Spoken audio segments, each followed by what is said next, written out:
Friends, welcome back to our channel Aishwarya Selvakumar lifestyle. Hope எல்லோரும் ஹாப்பியாக ஹெல்த்தியாக சந்தோஷமாக இருக்கீங்கன்னு நம்புகிறேன். இன்றைக்கி விளாக் பார்த்திங்கன்னா ரொம்பவே இன்ட்ரெஸ்ட்டாக போகுது. கண்டிப்பாக மிஸ் பண்ணாமல் லாஸ்ட் வரைக்கும் ஸ்கிப் பண்ணாமல் பாருங்கள். இன்றைக்கி நம்ம வீட்டில் ஹோம் கார்டன் செட் பண்ண போகிறோம். அதுதான் இன்றைக்கி விளாகாகவும் பார்க்க போகிறோம். இந்த விளாக் பார்த்திங்கன்னா மார்னிங் ஒரு 11 o'clock போலேருந்து ஸ்டார்ட் பண்ணிட்டேன். பசங்க எல்லாருக்குமே சம்மர் ஹாலிடே ஸ்டார்ட் ஆகிடுச்சு. குழந்தைங்க வீட்டில் இருக்காங்க அப்படின்னாலே அடிக்கடி கேட்குற ஒரு விஷயம் பார்த்திங்கன்னா ஸ்நாக்ஸு. அடிக்கடி அவங்க கேட்கும்போது ஒவ்வொரு டைமும் நம்ம ஒவ்வொரு ஸ்நாக்ஸ் ரெடி பண்ணி கொடுக்க முடியாது. அதனால பல்காக ஏதாவது ரெடி பண்ணி வச்சுக்கிட்டோம் அப்படின்னா அவங்க கேட்கும் போதெல்லாம் ஒவ்வொன்றா எடுத்து கொடுத்துடலாம். அப்படி நம்ம ரெடி பண்ணுற ஸ்நாக்ஸ் ஹெல்த்தியாக இருக்கிறது மட்டும் இல்லாமல் குழந்தைங்களுக்கு பிடிச்ச மாதிரியும் இருக்கணும். அந்த மாதிரி ஒரு ஸ்நாக்ஸ் தான் இன்னைக்கு நம்ம ரெடி பண்ண போகிறோம். ஹோம் கார்டன் செட் பண்ண போகிறதுனால கொஞ்சம் ஃப்ரூட்ஸ் எல்லாம் எடுத்துட்டு ஜூஸ் போட்டுட்டு அதோட சீட்ஸ் மட்டும் எடுத்து ஓரமாக வச்சுக்கிட்டேன். நேற்று வீட்டில் பசங்களுக்கு பார்த்தீங்கன்னா ஃப்ரூட்ஸ் வச்சு ஹோம்மேடாக குச்சி ஐஸ் ரெடி பண்ணியிருந்தேன். வீடியோ ஆல்ரெடி ஷார்ட்ஸில் அப்லோட் பண்ணியிருக்கேன். வேணும்னா செக் பண்ணி பாருங்க. அதுல இருந்துமே கொஞ்சம் சீட்ஸ் எல்லாம் எடுத்து வச்சிருக்கேன் ஹோம் கார்டன் செட் பண்றதுக்காக. காலையில பாத்தீங்கன்னா எனக்கு பிரணவுக்கும் மஸ்க்மெலன் ஜூஸ் போட்டுட்டு அதுல இருந்து சீட்ஸ் எடுத்து வச்சுக்கிட்டேன். பிரகி பாத்தீங்கன்னா மஸ்க்மெலன் ஜூஸ் அவ்வளவா குடிக்கிறது இல்லை, அதனால அவனுக்கு கேரட் ஜூஸ் போட்டு கொடுத்தாச்சு. இப்போ குயிக்காக ஒரு ஸ்நாக்ஸ் ஐட்டம் ரெடி பண்ணிடலாம். இதோட நேம் பார்த்தீங்கன்னா பாசிப்பருப்பு நெய்யுருண்டை. இந்த லட்டு பார்த்தீங்கன்னா பாசி பருப்பு வச்சும் செய்யலாம், பாசி பயறு வச்சும் செய்யலாம். ரெண்டுக்குமே டேஸ்ட் சூப்பராக இருக்கும்.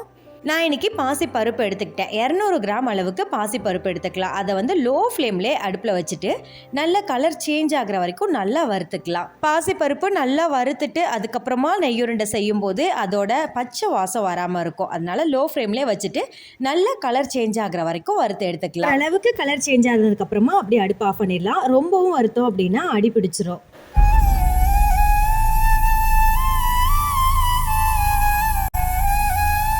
பாசிப்பருப்பு நல்லா வறுத்ததுக்கு அப்புறமா வேறொரு பிளேட்ல மாத்திட்டு நல்லா ஆற வச்சிடலாம். ஒரு ஹாஃப் அன் ஹவருக்கு அப்புறம் பார்த்தீங்கன்னா பாசிப்பருப்பு நல்லா ஆறிடுச்சு. இதை அப்படியே மிக்சி ஜார்ல மாத்திட்டு நல்லா நைஸா பவுடர் மாதிரி அரைச்சி எடுத்துக்கலாம். சின்ன ஜார்ல போட்டிங்கன்னா கொஞ்சம் குயிக்காவே அரைஞ்சிரும். பாசிப்பருப்பு எந்த அளவுக்கு நல்லா நைஸா அரைக்க முடியுமோ அந்த அளவுக்கு நைஸா அரைச்சி எடுத்துக்கலாம். ஓரளவுக்கு கொரப்பா இருக்க மாதிரி இருக்கு அப்படின்னா அரைச்சதுக்கு அப்புறமா மாவை நல்லா சலிச்சுட்டு எடுத்துக்கோங்க. நாங்க சின்ன பிள்ளைங்களா இருக்கும் போதெல்லாம் தீபாவளி அப்படின்னாலே அம்மா செய்யற ஃபர்ஸ்ட் ஸ்வீட் இதுவா தான் இருக்கும். அப்போ இல்ல, இப்போ வரைக்குமே தீபாவளி அப்படின்னாலே அம்மா செய்யற ஃபர்ஸ்ட் ஸ்வீட் இதுதான். மிக்ஸி ஜார்ல அரைக்கும் போதே மாவு பார்த்தீங்கன்னா நல்லா நைஸா அரைஞ்சிருச்சு. கையில இந்த மாதிரி லைட்டா தொட்டு பார்க்கும் போதே தெரியும் ஓரளவுக்கு கொரப்பா இருக்கு அப்படின்னா இன்னொரு வாட்டி மிக்ஸி ஜார்ல அரைச்சி எடுத்துக்கோங்க. மாவு நல்லா நைஸா அரைஞ்சிருச்சு. இப்போ இதை பார்த்தீங்கன்னா வேறொரு பாத்திரத்துல மாத்திரலாம். பாசிப்பருப்பு எந்த டம்ளர்ல அளந்தோமோ அதே டம்ளர்லயே இப்போ சுகருமே அளந்துக்கலாம். நான் 2 டம்ளர் அளவுக்கு பாசிப்பருப்பு போட்டிருந்தேன். அதுக்கு பார்த்தீங்கன்னா 1 டம்ளர் அளவுக்கு சுகர் கரெக்டாக இருக்கும். வேணும்னா எக்ஸ்ட்ரா ஒரு 2 ஸ்பூன் சேர்த்துக்கோங்க. இன்னும் கொஞ்சம் ஸ்வீட் அதிகமாக இருக்கும். நான் 1 டம்ளர் மட்டும் சுகர் ஆட் பண்ணிக்கிறேன். இது கூடவே பார்த்தீங்கன்னா ஒரே ஒரு ஏலக்காய் சேர்த்துட்டு நல்லா பவுடர் மாதிரி அரைச்சி எடுத்துக்கலாம். உங்களோட குவான்டிட்டிக்கு தகுந்த மாதிரி நீங்கள் உங்களோட அளவுகளையும் மாற்றிக்கோங்க. எப்போவுமே 2 டம்ளர் பாசிப்பருப்புக்கு 1 டம்ளர் சுகர் கரெக்டாக இருக்கும்.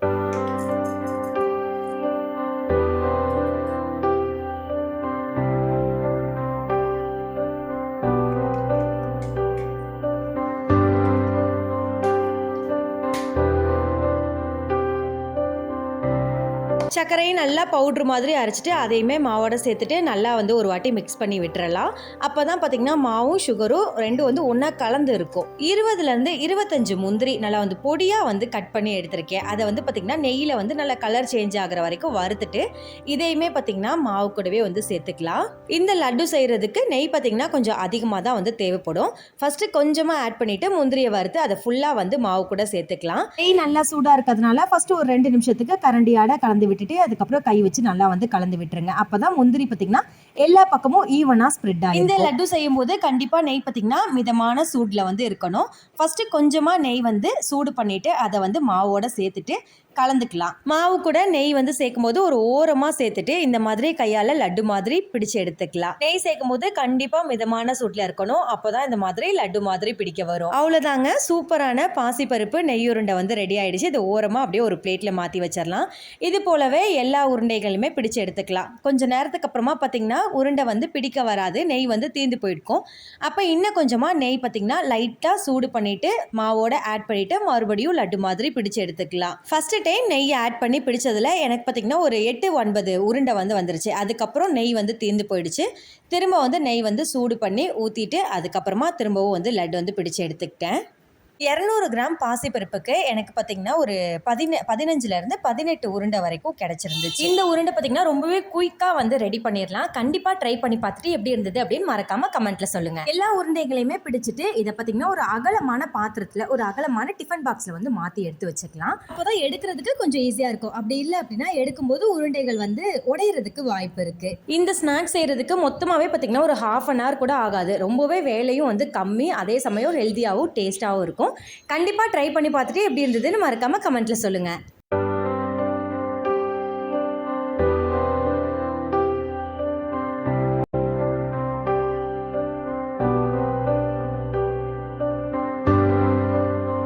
இந்த லட்டுவை நீங்கள் ஒருவேளை அதிக குவான்டிட்டியில் ரெடி பண்ணுறீங்க அப்படின்னா மாவு அரைக்கும் போது மிஷினில் கொடுத்து அரைச்சிக்கோங்க. ரொம்பவே நைஸாக கிடைக்கும். மாவு எந்த அளவுக்கு நைஸாக இருக்கோ அந்த அளவுக்கு உருண்டை சாப்பிடும்போது நல்லா டேஸ்ட்டாக இருக்கும். கையோடவே மதியம் லஞ்சுமே வந்து ப்ரிப்பேர் பண்ணிட்டேன். இன்றைக்கி மதியம் லஞ்சுக்கு பார்த்திங்கன்னா பாசி பயிறு கடையல் தான் எப்போவுமே ரெடி பண்ணுவோம். சரி, இன்றைக்கி கொஞ்சம் டிஃப்ரெண்ட்டாக இருக்கட்டுமேன்ட்டு புளியெல்லாம் கரைச்சி ஊற்றி குழம்பு மாதிரி ரெடி பண்ணியிருந்தேன். இதுவுமே டேஸ்ட்டு சூப்பராக இருக்கும். இந்த குழம்புக்கு தொட்டுக்கிறதுக்கு பார்த்திங்கன்னா எப்போவுமே சூப்பரான ஒரு காம்பினேஷன்னா அது வந்து எக்கு தான். இன்றைக்கி நானுமே எக்கு வந்து ஃப்ரை தான் ரெடி பண்ணியிருந்தேன். முட்டை பொரியலுமே பார்த்திங்கன்னா இது வந்து கொஞ்சம் டிஃப்ரெண்ட்டான டேஸ்ட்டில் இருக்கும். ரெசிபி ஷேர் பண்ணியிருக்கேன், கண்டிப்பாக இதுவுமே ட்ரை பண்ணி பாருங்கள். ஒரு பேனில் கொஞ்சமாக எண்ணெய் சேர்த்துட்டு ஒரு கொத்தளவுக்கு கருவேப்பிலை, நல்லா பொடியாக கட் பண்ண 2 பெரிய வெங்காயம், அது கூடவே நல்லா பொடியாக கட் பண்ண ஒரு துண்டு இஞ்சி, ஒரு தக்காளி நல்லா வதங்கினதுக்கு அப்புறமா தேவையான அளவுக்கு உப்பு, 1 ஸ்பூன் மிளகாத்தூள், 1 ஸ்பூன் கரம் மசாலா சேர்த்துக்கோங்க. தண்ணி தெளிச்சு விட்டுட்டு ஒரு 5 நிமிஷம் மூடி வச்சிடலாம். அதுக்கப்புறமா ஒரு 4-5 முட்டையை உடச்சி ஊற்றிக்கலாம். முட்டையை ஒரு 2 நிமிஷம் அப்படியே விட்டுட்டு அதுக்கப்புறமா கிளறிக்கலாம். ஃபைனலாக பார்த்தீங்கன்னா 1/2 ஸ்பூன் அளவுக்கு மிளகுத்தூள், கொஞ்சமாக கொத்தமல்லி இலை தூவி இறக்கணும்னா சூப்பரான முட்டை பொடி மாஸ் வந்து ரெடி ஆயிடுச்சு. எக் ஸ்மெல் ஒவ்வொருத்தவங்களுக்கு பிடிக்காது. அவங்களுக்குலாம் இந்த மாதிரி செஞ்சு கொடுத்தீங்க அப்படின்னா எக்கோட ஸ்மெல்லே தெரியாது, டேஸ்ட்டுமே சூப்பராக இருக்கும். இது கூடவே ஹோம்மேட் தக்காளி வடகமுமே வந்து வறுத்திருந்தேன். சாப்பிட்டு அப்படியே கொஞ்ச நேரம் ரெஸ்ட் எடுத்துட்டு திரும்ப ஈவினிங் பார்த்தீங்கன்னா ஒரு 3 o'clock போல தான் விளாக் எடுக்க வந்து ஸ்டார்ட் பண்ணோம். இன்றைக்கி நம்ம வீட்டில் பார்த்திங்கன்னா ஹோம் கார்டன் செட் பண்ண போகிறோம். எல்லாருக்குமே வீடு ஃபுல்லாக செடி வளர்க்கணும், ஹோம் கார்டன் செட் பண்ணணும் அப்படிங்கிறதுலாம் ஒரு ஆசையாக தான் இருக்கும். எனக்குமே வந்து அப்படி தான்.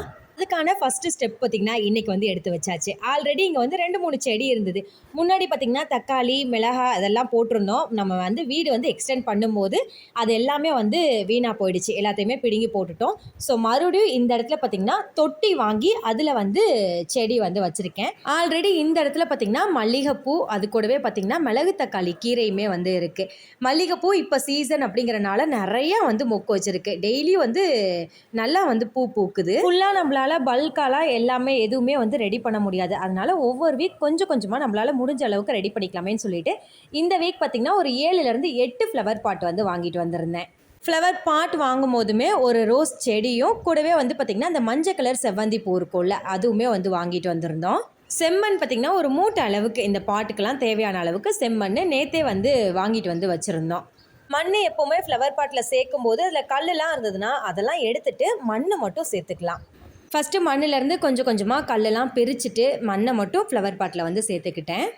2 செடியும் வாங்கும் போதே அங்கே நர்சரியிலே பார்த்திங்கன்னா உரம் வந்து ஆர்கானிக் உரம் வந்து இருந்தது. அதுவுமே வந்து கொடுத்துருந்தாங்க. நான் ஃபஸ்ட்டு 2 பாட்லேயும் ஒரு பாட்டில் வந்து ரோஸ் செடியும் இன்னொரு பாட்டில் வந்து செவ்வந்தி பூ செடியும் வச்சுக்கலாமே அப்படின்னு சொல்லிட்டு ஃபஸ்ட்டு மண் எல்லாமே போட்டுட்டு அது மேலே பார்த்திங்கன்னா உரமுமே வந்து கொஞ்சமாக போட்டு மண்ணோட சேர்த்து நல்லா வந்து கலந்து விட்டுட்டேன். மண்ணெல்லாம் போட்டு உரம்லாம் போட்டு பாட்டை வந்து ஃபுல்லாக ஃபில் பண்ணியாச்சு. அதுக்கப்புறமா ஹஸ்பண்ட் வந்து சொன்னாங்க, பாட்டில் வைக்கிறத விட தரையில் வச்சோன்னா ரோஸ் செடிலாம் கொஞ்சம் நல்லா வளரும் அப்படின்னு சொன்னாங்க. அதனால் அப்படியே பார்த்திங்கன்னா பாட்டிலேருந்து அப்படியே மண்ணை தூக்கி திரும்ப வந்து கீழே மாற்றி ரோஸ் செடி, செவ்வந்தி பூச்செடி 2ஐயும் கீழே வந்து வச்சாச்சு. ஃபஸ்ட்டு ஒரு ½ தொட்டி அளவுக்கு மண் சேர்த்துட்டு ஒரு கை அளவுக்கு உரம் சேர்த்து நல்லா வந்து கலந்து விட்டுட்டு அது மேலே இன்னும் கொஞ்சம் வந்து மண்ணை வந்து போட்டு விட்டுட்டேன்.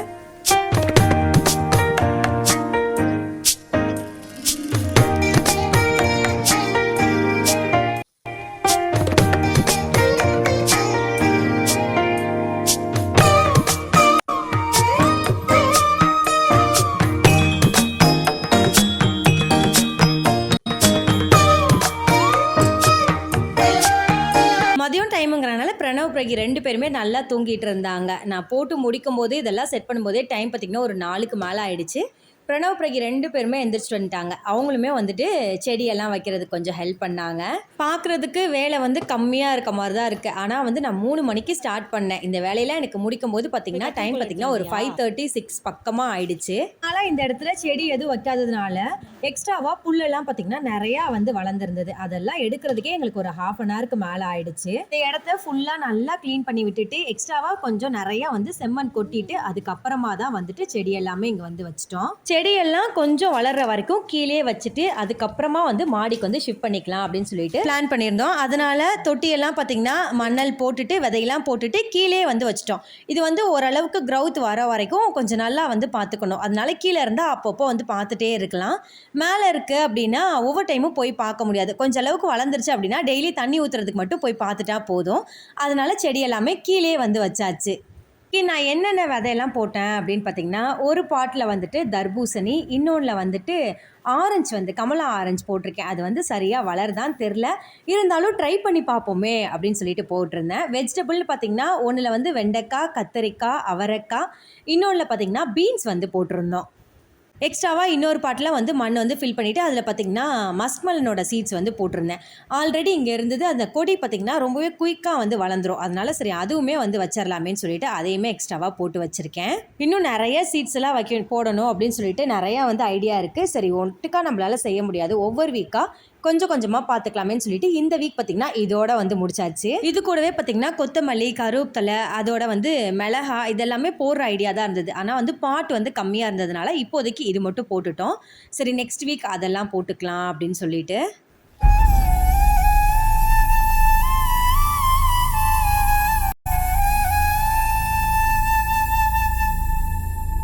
விதை எல்லாமே போட்டுட்டு அது மேலே கொஞ்சமாக அப்படியே மணல் வந்து தூவி விட்டாச்சு. அடுத்து இந்த செவ்வந்தி பூ பார்த்திங்கன்னா ரொம்ப நாளாக வீட்டில் வந்து வைக்கணும்னு வந்து ஒரு ஆசை. அதனால் வந்து தேடி தேடி கண்டுபிடிச்சி வாங்கின ஒரு செடி இது. மேலே இருக்க அந்த ஆல்ரெடி நர்சரியில் பார்த்திங்கன்னா ஒரு பிளாக் கலர் பாட்டில் வச்சு கொடுத்துருந்தாங்க. அதை எடுத்துகிட்டு இதையுமே பார்த்திங்கன்னா கீழே வந்து வச்சு விட்டுட்டேன். பூவை எல்லாமே நான் வாங்கி ஒரு 4-5 நாள் ஆயிடுச்சனால ரொம்ப வாடிடுச்சு. அது எல்லாமே வந்து கட் பண்ணி விட்டுட்டு செடியை மட்டும் வச்சாச்சு.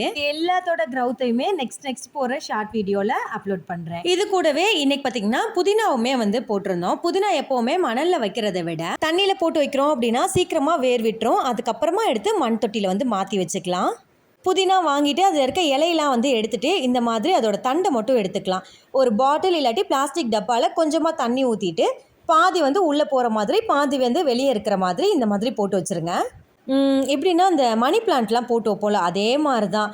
அதே மாதிரி இந்த புதினாவோட தண்டை வந்து போட்டு வச்சிட்டோம் அப்படின்னா ஒரு 1 வீக்குள்ளேயே நல்லா வந்துட்டு வேரெல்லாம் வந்து லைட்டாக இலையெல்லாம் வந்துடும். அதுக்கப்புறமா எடுத்து நம்ம வந்து மண்ணில் வந்து மாற்றி வச்சிட்டோன்னா இதோட க்ரௌத் வந்து சூப்பராக இருக்கும். டைரெக்டாக மண்ணில் வைக்கிறத விட இந்த மாதிரி தண்ணியில் போட்டு வச்சு வேர் வந்ததுக்கப்புறமா மண்ணில் வந்து வச்சோன்னா கொஞ்சம் குயிக்காகவே வந்துட்டு வேர் பிடிச்சிரும். இதெல்லாம் செட் பண்ணி முடிக்கும் போதே டைம் பார்த்திங்கன்னா ஒரு 6:30 பக்கமாக ஆயிடுச்சு. அதுக்கப்புறமா கொஞ்சம் நேரம் பசங்களோட டைம் ஸ்பெண்ட் பண்ணிவிட்டு அப்படியே நைட்டு டின்னருமே வந்து ரெடி பண்ணியாச்சு. இன்றைக்கி நைட்டு டின்னருக்கு தோசையும் கூடவே பார்த்திங்கன்னா மஷ்ரூமில் வந்து கிரேவி தான் வந்து ரெடி பண்ணியிருந்தேன்.